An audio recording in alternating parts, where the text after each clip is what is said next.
Hello students, good morning.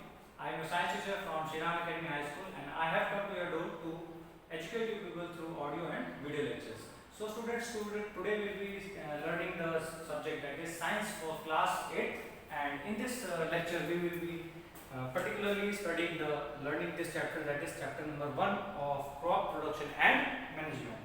So बेटा आपने जितना भी अभी तक प्रीवियस नॉलेज लिया हुआ है, मतलब अपने लास्ट क्लासेस में जितना भी लिया है उसमें से छोटा सा अभी मैं रिवाइज कराऊंगा कि जितने भी लिविंग ऑर्गेनिजम्स हैं, all the living organisms need food. हमें सबको क्या चाहिए? खाना चाहिए. हम बिना खाने के जीवित नहीं रह सकते, मतलब we can not live without a food. Okay, तो यहाँ पर अब बात आती है कौन कौन से ऑर्गेनिजम्स अपना फूड बना सकते हैं. आपको पता है, आपने प्रीवियस क्लासेस में पढ़ा है, प्लांट्स क्या कर सकते हैं? अपना खाना खुद बना सकते हैं by the process of photosynthesis. Photosynthesis की हेल्प से plants can make their own food. Okay, अब बात आती है कि एनिमल्स एंड ह्यूमंस क्या करते हैं? क्या अपने आप से खाना बना पाते हैं? नहीं बना पाते. ये भी आप पिछले क्लासेस में पढ़ चुके हैं.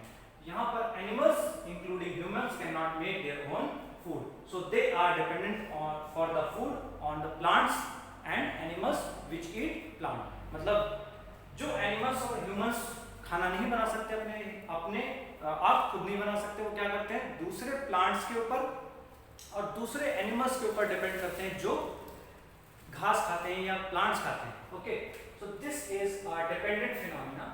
यहाँ पर एनिमल्स एंड ह्यूमंस खाना नहीं बना सकते, तो क्या करते हैं? एनिमल्स प्लांट्स के ऊपर डायरेक्टली एंड इनडायरेक्टली डिपेंड करते हैं. ठीक है, अब बात आती है कि खाना तो खा लिया, लेकिन जो उससे एनर्जी आती है उसका हम क्या करते हैं? व्हाट डू वी डू, और what do animals do and plants do. Plants भी जो खाना बना रहे हैं, वो डाइजेस्ट कर रहे हैं, तो उसके लिए क्या कर रहे हैं? वो किस इस्तेमाल में आता है? तो वो सारी चीजें क्या है? एनर्जी जो प्रोड्यूस होती है उस खाने से, वो क्या करता है? ऑर्गेनिज्म यूटिलाइज करता है. It utilizes this energy for carrying out the various processes such as digestion, respiration, excretion, etc. Okay, so this is the basic previous knowledge जो आपको पिछले क्लासेस में आप पढ़ चुके हैं. बट अब इस पर्टिकुलर चैप्टर में मैंने थोड़ा सा ये बता दिया. अब आगे की बात करते हैं ह्यूमंस के पर्सपेक्टिव से. अगर बात की जाए कि इंडिया की पॉपुलेशन कितनी है, इंडिया की पॉपुलेशन बहुत ज़्यादा है. ठीक है, अब सभी को खाना चाहिए, एवरीवन नीड फूड. सो हमें क्या करना पड़ेगा? हमें हो सकता है कि रेगुलर प्रोडक्शन करना पड़े, है ना? रेगुलर प्रोडक्शन करना पड़ सकता है, प्रॉपर मैनेजमेंट भी करना पड़ सकता है, एंड डिस्ट्रीब्यूशन भी करना पड़ सकता है. तो ये जो पूरा एक सिस्टम बनता है, regular production, proper management and distribution का, इसको हम क्या कहते हैं? एग्रीकल्चर. ठीक है, इसी के ऊपर हमारा ये पूरा जो चैप्टर है, इसी के बेसिस पे इसी को हम पूरा स्टडी करेंगे. तो बेटा एग्रीकल्चरल प्रैक्टिसेस क्या होती हैं? एग्रीकल्चरल प्रैक्टिसेस आपने देखा होगा, फार्मर्स क्या करते हैं? फील्ड में जाते हैं, फील्ड में जाकर के क्या करते हैं? फसल उगाते हैं, क्रॉप्स उगाते हैं. अब ये क्रॉप क्या होता है? फसल क्या होती है? फसल व्हाट इज क्रॉप? तो क्रॉप की बात करें क्या है? When plants of same kind are cultivated at one place. यहाँ पे दो तीन चीजें इंपॉर्टेंट है. सेम काइंड, प्लांट्स कैसे होने चाहिए? एक जैसे ही होने चाहिए सारे प्लांट्स.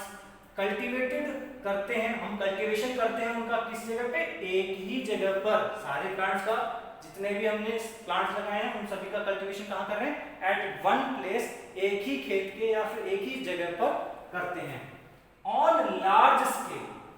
ठीक है, ये तीन चीजें इसमें इंपॉर्टेंट है. क्रॉप की डेफिनेशन में क्या क्या है? When plants of same kind are cultivated at one place on a large scale, it is called as crop. जैसे कि for example crop of wheat, मतलब गेहूं की फसल आपने लगाई, तो गेहूं की फसल कैसे? सारे पेड़ कैसे होंगे? गेहूं के होंगे, और वो एक ही जगह पे लगेंगे और बहुत सारे लगाएंगे आप, ताकि वो क्या कहलाएगी? क्रॉप कहलाएगी, एक फसल कहलाएगी. ठीक है, अब इंडिया में हम क्या करते हैं? अलग अलग वैरायटी की क्रॉप्स लगाते हैं, जैसे सीरियल्स की, वेजिटेबल्स की, फ्रूट्स की. ओके, तो यहाँ पर ये कुछ वैरायटीज हैं जो हम खाते हैं, जो हमारा फूड हैबिट है उसी के अकॉर्डिंग हम प्रोडक्शन करते हैं. मतलब हम सीरियल्स खाते हैं, हम वेजिटेबल्स खाते हैं, हम फ्रूट्स खाते हैं.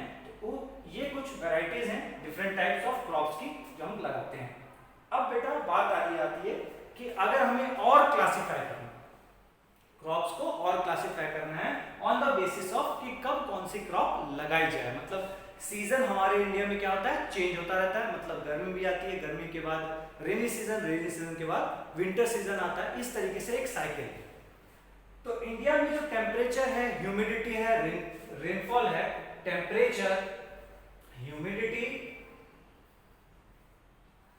एंड रेनफॉल के अकॉर्डिंग हमारे यहाँ दो broad categories of cropping pattern devise किए गए हैं। मतलब हमारे एक्सपीरियंस के अकॉर्डिंग, जो पास्ट एक्सपीरियंसेस हैं, जो हमारे क्रॉपिंग पैटर्न है, उसके बेसिस पे हमारी दो कैटेगरीज डिफाइन की गई।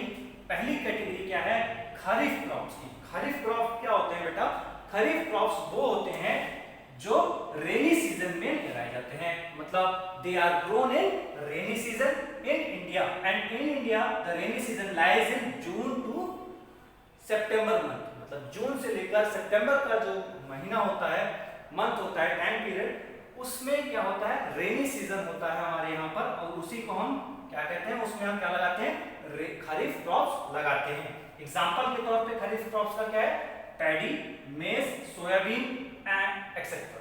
तो मतलब पैडी क्या है, व्हाट इज पैडी, धान। मेज क्या है मक्का, एंड सोयाबीन तो आप जानते ही हैं, ठीक है। तो यहाँ पर rabi, next is rabi crops. जो सेकंड पैटर्न है हमारा cropping pattern, that is rabi crops का है। It is grown in winter season, it is grown in winter season. Winter season India में कब से कब तक होता है, it is from October month to March, ठीक है। अब यहाँ पर ये जो मंथ का पीरियड है, इसके बीच में हमारा विंटर सीजन लाई करता है। और एग्जांपल क्या है रबी क्रॉप्स के, wheat, gram, P and mustard. Wheat का मतलब गेहूं, ग्राम का मतलब चना, पी का मतलब मटर और मस्टर्ड का मतलब आपका सरसों, ठीक है। तो ये कुछ एग्जांपल्स थे। अब इसके अलावा कुछ दाल और सब्जियां भी उगाई जाती हैं जो गर्मी के सीजन में हम लगाते हैं, समर सीजन में। So this was all about our agricultural practices. Further we will be learning in detail about what is basically agricultural practices और इसमें क्या क्या होता है। Thank you so much.